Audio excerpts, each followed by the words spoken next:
নমস্কার বন্ধুরা, আশা করছি আপনারা সবাই ভালো আছেন এবং সুস্থ আছেন। আমি রাখি, আমার চ্যানেলে সবাইকে জানাই অনেকটা স্বাগত। তো বন্ধুরা, ইঁদুর যখন আমাদের ঘরের মধ্যে চলে আসে, দেখবেন হঠাৎ করে চলে আসে। আর ওরা আসে তখন ওরা একদম কিন্তু কম হয় না ঘর থেকে। আমরা যতই ওষুধপত্র যাই কিছু দিই না কেন, বারবার ইঁদুর ঘুরে ঘুরে আসে। কিছুদিনের জন্য একটু বন্ধ থাকে ইঁদুর আসা, তারপর কিন্তু আবারও চলে আসে। এই সমস্যার মধ্যে আমাদের প্রত্যেকের পড়তে হয়। এবং এই ইঁদুর আমাদের ঘরের মধ্যে ঢুকে দামি দামি জিনিসপত্র, কৌটা, খাবার দাবার, এমনকি চাল ডাল, সমস্ত কিছু, ফল, আলু, পেঁয়াজ, সমস্ত কিছু কেটে নষ্ট করে দেয়। তো ইঁদুরের এতটা ক্ষতি করে আমাদের ঘরে আসলে, তো সেই ইঁদুর থেকে বাঁচার জন্য আমরা তখন কিন্তু নানান ধরনের ওষুধপত্র স্প্রে করি অথবা ওষুধপত্র দিয়ে থাকি। তো ওষুধ দিলে কি হয়, ইঁদুর তো মারা যায়। এবার ইঁদুর মারা গেলে তখন কিন্তু ভীষণ বাজে গন্ধ বেরোয়। তখন আমরা সেই ইঁদুরগুলোকে খুঁজেও পাই না, সেই মরা ইঁদুরগুলো তখন ঘরের কোথাও না কোথাও ঠিক পড়ে থাকে। তখন আমাদের শরীরে কিন্তু নানান ধরনের রোগ জীবাণু চলে আসে। তো বন্ধুরা, তার জন্যই আমরা ঘরোয়া পদ্ধতিতে ইঁদুর কেমিক্যাল দিয়ে না মেরে যদি ঘরোয়া পদ্ধতিতে ইঁদুর তাড়াতে পারি তাহলে কেমন হয়। তাই ইঁদুর তাড়ানোর ঘরোয়া একটা পদ্ধতি আজও নিয়ে চলে এসেছি। তো আমি এখানে নিয়ে এসেছি পেঁয়াজ। তো দেখতেই পাচ্ছেন, পেঁয়াজের সাহায্যেই আজ কিন্তু ইঁদুর তাড়াবো। কিভাবে তাড়াবো, এখানে একটা গ্রেটার নিয়ে নিয়েছি আর পেঁয়াজটাকে দুটো খণ্ড করে নেব, কারণ আমার হাফ পেঁয়াজের প্রয়োজন। তো পেঁয়াজের হাফের অংশ থেকে খোসাটা ছাড়িয়ে নিচ্ছি। ছাড়িয়ে আমার কিন্তু লাগবে পেঁয়াজের গ্রেট করা পেঁয়াজগুলো, সেটাই লাগবে। এই জন্য আমি এখানে পেঁয়াজটার খোসা ছাড়িয়ে গ্রেটারের সাহায্যে খুব সুন্দর করে গ্রেট করে নেব। বন্ধুরা, গ্রেট করার পর এই যে পেঁয়াজের একটা যে স্ট্রং গন্ধ আছে, যার ফলে ইঁদুর কিন্তু এর কাছে একদমই আসবে না। তো এখানে একটা যে কোনো পাত্র নিয়ে নেবেন, যেটা অন্য কোনো কাজে ব্যবহার করেন না। এরকম একটা পাত্রের মধ্যে পেঁয়াজটাকে আমরা কিন্তু খুব সুন্দর করে গ্রেট করে নিচ্ছি। এবার পেঁয়াজের মধ্যে আরও বেশ কিছু উপকরণ কিন্তু আমরা এক এক করে অ্যাড করব। এবার অ্যাড করার পর তারপর কিন্তু যে মিশ্রণটা তৈরি হবে, এটা কীভাবে ব্যবহার করছি আর ইঁদুর তাড়াতে কীভাবে সাহায্য করবে, সেটা আপনারা কিন্তু সম্পূর্ণটাই দেখবেন। তো এখানে আমি কিন্তু পেঁয়াজ 1 চামচ মতো পেঁয়াজ আমি গ্রেট করে নিয়েছি, এই জন্য হাফ পেঁয়াজ নিয়েছিলাম। এইবার এই পেঁয়াজের মধ্যে দিয়ে দেবো আমরা 1 চামচ লবণ। তো আমরা বাড়িতে ব্যবহার করি যে লবণগুলো রান্নার জন্য, সেই লবণ কিন্তু 1 চামচ অথবা হাফ চামচ দিতে পারেন। মিশ্রণ একটু বড় বানাতে হলে 1 চামচ দেবেন। আর নিয়ে নিয়েছি হাফ চামচ মতো খাবার সোডা। তো খাবার সোডা, লবণ আর গ্রেট করা পেঁয়াজ এ কটা নিয়ে নিলাম। নেওয়ার পর এর মধ্যে দিয়ে দেবো শ্যাম্পু। তো বেশ কিছুটা শ্যাম্পু আমি এখানে দিয়ে দিচ্ছি। খুব বেশি দেবেন না, মোটামুটি 2-3 ফোঁটা হবে এরকম দিয়ে দেবেন। এখানে শ্যাম্পু দিয়ে দিচ্ছি। এবার এর মধ্যে দিয়ে দেবো এক্সপায়ার হওয়া সিরাপ। তো বন্ধুরা, এক্সপায়ার হওয়া সিরাপ আপনারা কিন্তু দিয়ে দেবেন 1 চামচ মতো। তো আমি এখানে 1 থেকে 1.5 চামচ মতো সিরাপ দিয়ে দিচ্ছি। দেওয়ার পর এটা চামচের সাহায্যে আমরা যখন মেশাবো, খুব সুন্দর একটা ক্রিমের মতো তৈরি হয়ে যাবে। তো এটা ক্রিমের মতো তৈরি না হওয়া পর্যন্ত আপনাদের কিন্তু এটা মেশাতে হবে চামচের সাহায্যে। এইবার এই যে একটা মিশ্রণ তৈরি হলো, এটা কিন্তু দারুণ উপকারী। দারুণভাবে ইঁদুর কিন্তু পালিয়েই যাবে, এর যে একটা স্ট্রং গন্ধ আছে সেই গন্ধের কারণে। তো দেখতে পাচ্ছেন, এইভাবে বারবার ঘোরাবেন, ঘোরানোর পরই কিন্তু এটা ক্রিমের মতো তৈরি হচ্ছে। এইবার এটাকে কি করব, আমরা এটাকে একটা সাইডে এখন রেখে দেবো। রাখার পর আমরা কিন্তু অন্য একটা পাত্রের মধ্যে কি করব, আপনাদের বাড়িতে যে সমস্ত খারাপ, অনেক সময় রুটি তৈরি করার সময় না চারি সাইড থেকে আটা পড়েছে, তো সেই আটাগুলো গুছিয়ে রাখবেন, দেখবেন এই সমস্ত কাজে প্রয়োজন হবে। তো এখানে একটা অন্য প্লেট নিয়ে নিয়েছি। প্লেটের মধ্যে আমি দিয়ে দেব 2 চামচ মতো আটা। তো আটায় কিন্তু ইঁদুর বেশি পছন্দ করে। আপনারা যদি বেসন দিতে চান সেক্ষেত্রে বেসনটাও দিতে পারেন। এখানে আটাটা আমি জল দেবো অল্প অল্প করে আর মাখিয়ে নেব। এটা কিন্তু একদম পাতলা করবেন না, আবার খুব শক্তও করবেন না, কারণ এটা একদম আটার যে ডোটা তৈরি করি আমরা রুটি তৈরি করার সময়, সে ঠিক ডোর মতো একটা তৈরি করে নিতে হবে। এবার এই ডোটা তৈরি করার পর আমরা কি করব, আমরা যেমন পুর তৈরি করি না, ঠিক সেই পুরের মতো এই আটাগুলো কিন্তু আমাদের রেডি করতে হবে।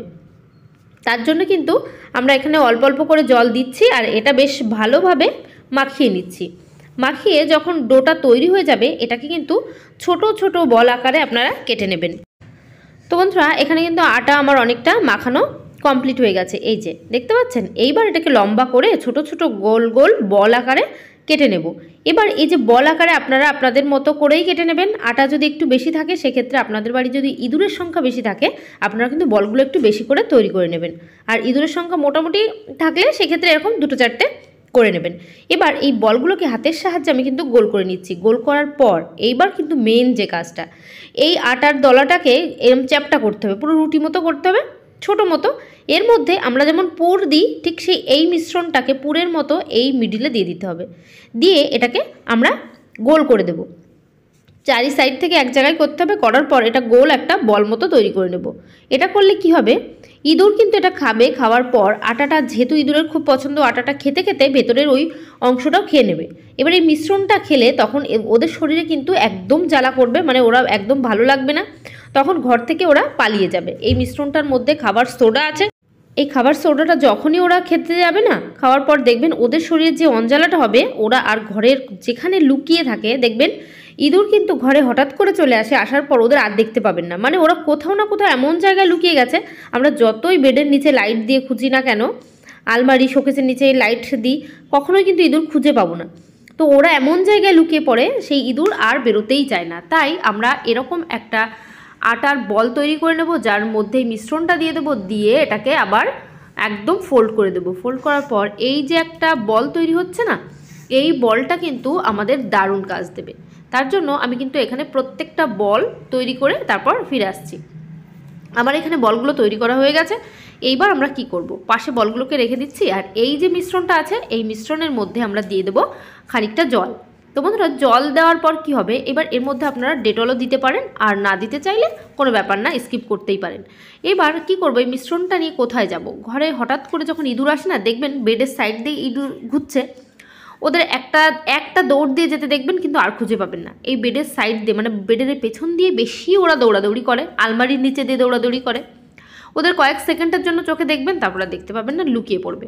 তো এরকম যে সমস্ত জায়গায় ইঁদুর বেশি ঘোরাঘুরি করে, আপনারা তো জানেন আপনাদের ঘরে কোথায় বেশি দৌড়াদৌড়ি করছে, ঠিক সেই জায়গাটায় এই যে মিশ্রণটা বানিয়েছি সেই মিশ্রণটাকে রেখে দেবেন। তাহলে এর যে একটা স্ট্রং গন্ধ আছে, সেই গন্ধটা ইঁদুর একদম সহ্য করতে পারবেন না, এই এলাকা দিয়েই আর যাওয়া আসা করবে না। অতএব ইঁদুরের যে জায়গাটা পছন্দের জায়গা, সেইখানে যদি আপনারা এই মিশ্রণটা রাখেন, ওরা তো এই জায়গাটা পছন্দ করবে না, এবার অন্য জায়গা দিয়ে যাওয়ার চেষ্টা করবে। যেমন দরজার দিয়ে ঢুকেই ওরা দরজার পেছন দিয়ে ওরা যাওয়া আসা করে, তো সেখানেও একটা ছোট ছোট বাটিতে করে এর মিশ্রণটা দিয়ে দেবেন। আমি একটা বাটিতেই দেখিয়ে দিচ্ছি আপনাদের। তো আলমারির নিচে, শোকেসের নিচে ইঁদুরদের আসা যাওয়া প্রচুর দেখা যায়, সেই সমস্ত জায়গাও এই মিশ্রণটা দিয়ে রাখবেন, মানে এই জলটা।